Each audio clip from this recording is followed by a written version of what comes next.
Assalamualaikum warahmatullahi wabarakatuh. Balik lagi di channel Blue Biru. Lagi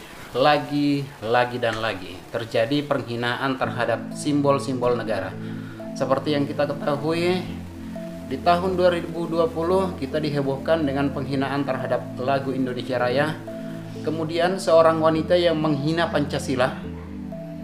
Lalu kejadian sebelumnya ada seorang wanita juga yang menghina bendera Indonesia dengan menginjak-injaknya.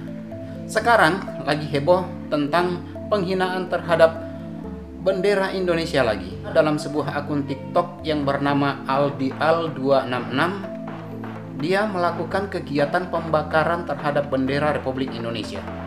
Teman-teman, dalam akun tersebut dia tidak hanya melakukannya satu kali, tetapi terlihat dalam video dia melakukannya 2 kali. Dan kalau kita perhatikan dari beberapa konten yang ada dalam akun tersebut, dia memang betul-betul menunjukkan ketidaksukaan atau kebenciannya terhadap negara Republik Indonesia. Saya tidak habis pikir, teman-teman. Bagaimana bisa seorang yang hidup di negara Republik Indonesia namun menyimpan kebencian terhadap negaranya sendiri? Dapat kita lihat dalam akun tersebut banyak orang yang berkomentar tentang apa yang dilakukan.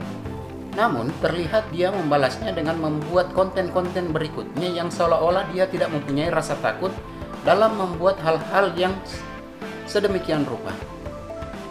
Jadi di video ini teman-teman bisa lihat dia membakar bendera merah putih dengan terlebih dahulu disiram dengan bensin atau minyak tanah begitu. Kemudian dia menyulutnya dengan api.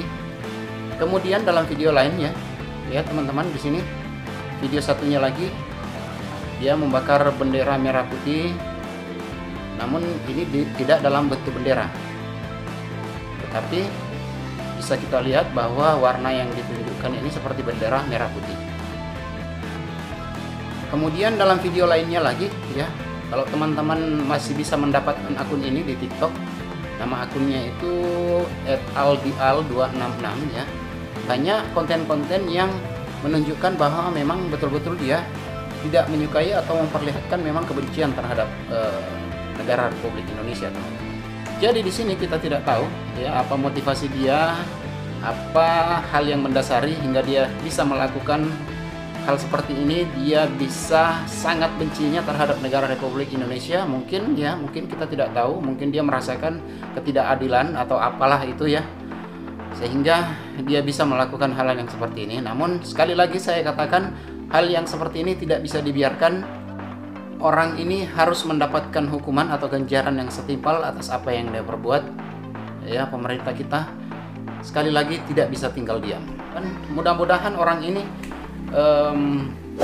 segera bisa ditemukan oleh pemerintah. Pemerintah tidak boleh tinggal diam dalam hal ini, ya, karena saya yakin kedepannya akan semakin banyak hal-hal seperti ini yang bisa terjadi jika tidak ditindak tegas. Terima kasih sudah menyaksikan channel Blue Biru. Assalamualaikum warahmatullahi wabarakatuh.